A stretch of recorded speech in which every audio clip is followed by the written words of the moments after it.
Alright guys, it's time for another how-to video. Recently I've been having an issue with my bonnet release, with my hood release, where basically I will pull the lever down here sometimes, and sometimes it'll just get stuck like this and it won't release, which means that I can get to the engine bay but then I can't close it again because it's stuck in this position.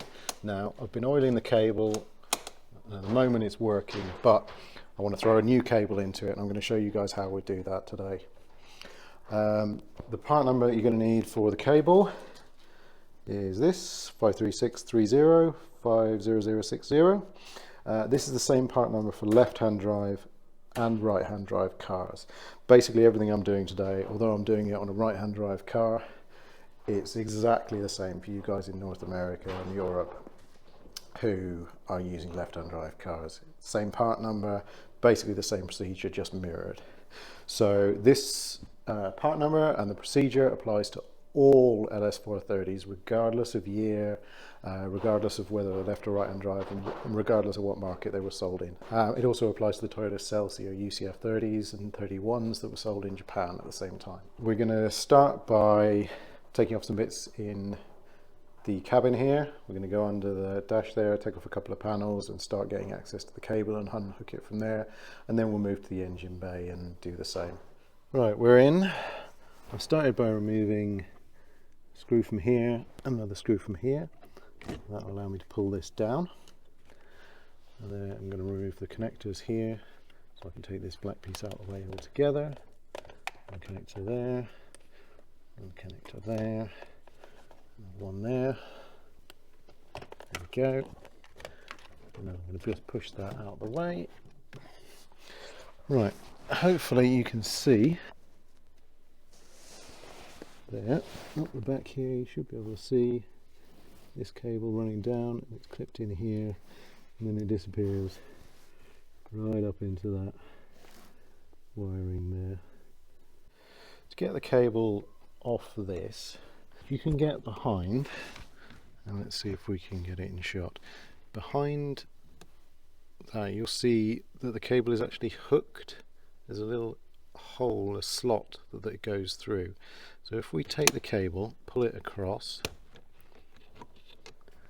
and that removes it from that bracket, from the hole in the bracket, you can then twist it and it'll come off the latch altogether.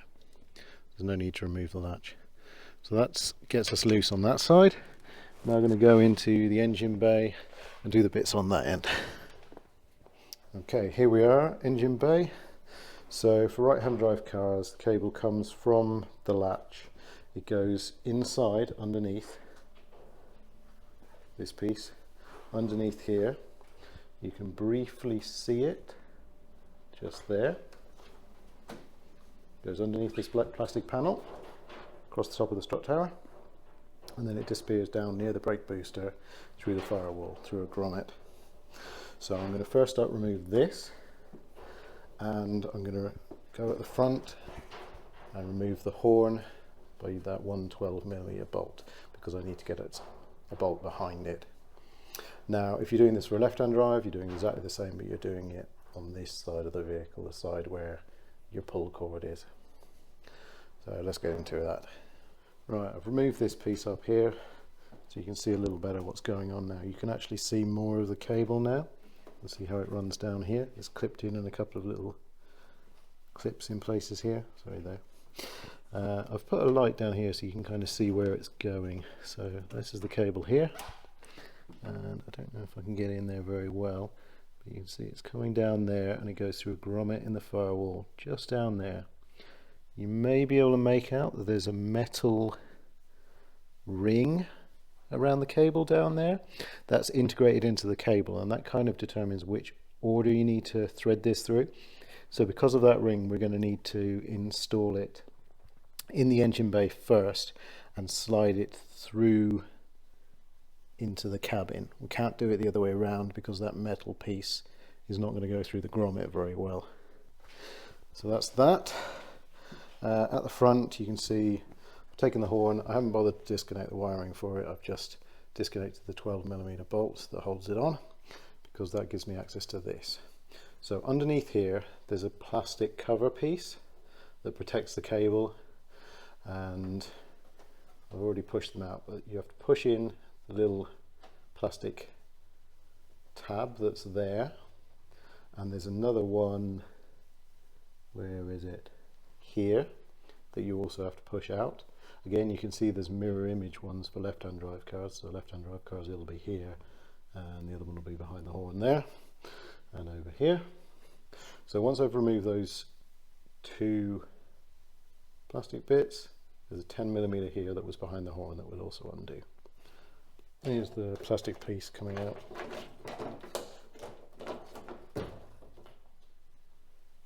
There it is. With that out of the way, we're now ready to remove the actual lock mechanism, the latch mechanism. So you've got one bolt here, 10mm, you've got another one here, and you need the upper one of the two here. This one can stay in place. So 1, 2, 3, and that will allow us to then leave that out of the bottom. That out and loose. This is all loose and floppy. And then work that out here. There we are. You can disconnect the wiring if you wish. All we're really trying to do is get to this cable. So I will basically just pull that out, and then I have to thread the end of the cable out through there. It'll be obvious when you get in there what exactly you need to do. It's basically just hooked around that little hook inside there. That's it, cable disconnected. I'm just going to leave that to sit there. And here's my cable. I can obviously get at it as far as here. It then actually goes through the middle of this piece, and let me see if I can get a light on it. In this corner here you can see the cable is actually going into, just behind the headlight there, it's actually going inside that piece, so I'm going to pull it out from there. Alright, great success. I pulled that out from the hole. I also disconnected it from a couple of brown clips. There's one down here and one here on the strut top. And now I'm loose all the way to the firewall. So I'm going to set up my light again and see what I need to do to get down in there. And this is going to be the most challenging piece. It's getting right down into that corner next to the brake booster and the brake distribution block there. So this may be something that I can't film very well, but I'm basically going to try and get the old one out and the new one in. I'll let you know how it goes. We're out, we got the cable out. That wasn't too bad in the end. What I ended up doing is I went back into the cabin, and really hard to see. You can see just up there, that's the actual hole that we went through, right next to the big wiring loom that goes through, the kind of sticking out sheath there. Sorry, it's not amazing focus there. That's the best shot I can get. I ended up basically squirting a little bit of WD-40 just around that hole, just to make the cable go through a little bit easier. And then I just pulled it out from the engine bay. So just gave it a pull out. So I've got the old cable and the new cable here on the ground. The old cable. It's interesting that the colours on the end of the cable are actually slightly different between the old one and the new one. So when you're putting this cable in, you'll be looking for this metal piece that's part of the cable. You can see it even better on the new one, nice and shiny. That needs to go on the engine side of the firewall. So when you've got the cable, you'll see that the shorter end of the cable here is the bit that needs to go inside the cabin, and the longer piece is the one for the engine bay. So I've already put WD-40, like I say, from the cabin onto that little grommet that goes through there. So I'm hoping that will help lubricate things to put the new one in. I'm also going to take the cable, this piece of the cable that's going to go through the grommet. I'm just going to give a light coat of WD-40 on the outer black cover Right, I won't be able to film that, so I'll catch you when I've done that. Success! Still got this end of the cable to go, but that end is in. It was a little bit difficult to get it started, but I just used a little bit of lube on the tip and just gradually thumbed it in and got there in the end. Giggity.